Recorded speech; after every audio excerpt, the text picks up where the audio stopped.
మారువేషంలో వచ్చి అధికారులు తనిఖీలు చేయడం అనేది సాధారణంగా సినిమాల్లో చూస్తూ ఉంటాం. తాజాగా అచ్చం అలాంటి సంఘటనే గుంటూరు ప్రభుత్వ ఆసుపత్రిలో జరిగింది. ఆసుపత్రిలో సౌకర్యాలు, సిబ్బంది ప్రవర్తనపై వినూత్న రీతిలో తనిఖీలు జరిపారు సూపరింటెండెంట్. జీజీహెచ్ కు 2 సహాయకులతో వృద్ధుడు వేషంలో వచ్చిన సూపరింటెండెంట్ రమణ యశస్వి చింపిరి జుట్టు, చేతిలో కర్ర, పాత చొక్కాతో సామాన్యుడిలా ఆరోగ్యం బాగలేదంటూ వైద్యం కోసం డాక్టర్లను కలిశారు. ఆయన్ని గుర్తుపట్టని వైద్యులు కొన్ని పరీక్షలకు రిఫర్ చేశారు.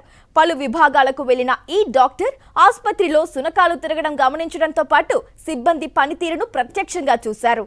గంటకు పైగా మారువేషంలో జీజీహెచ్ లో పర్యటించారు. మారువేషంలో వచ్చి అధికారులు తనిఖీలు చేయడం అనేది సాధారణంగా సినిమాల్లో చూస్తూ ఉంటాం. తాజాగా అచ్చం అలాంటి సంఘటనే గుంటూరు ప్రభుత్వ ఆసుపత్రిలో జరిగింది. ఆసుపత్రిలో సౌకర్యాలు, సిబ్బంది ప్రవర్తనపై వినూత్న రీతిలో తనిఖీలు జరిపారు సూపరింటెండెంట్.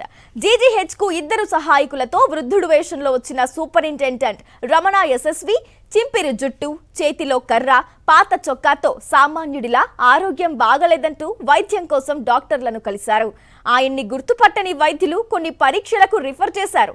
పలు విభాగాలకు వెళ్లిన ఈ డాక్టర్ ఆసుపత్రిలో సునకాలు తిరగడం గమనించడంతో పాటు సిబ్బంది పనితీరును ప్రత్యక్షంగా చూశారు. గంటకు పైగా మారువేషంలో జీజీహెచ్ లో పర్యటించారు.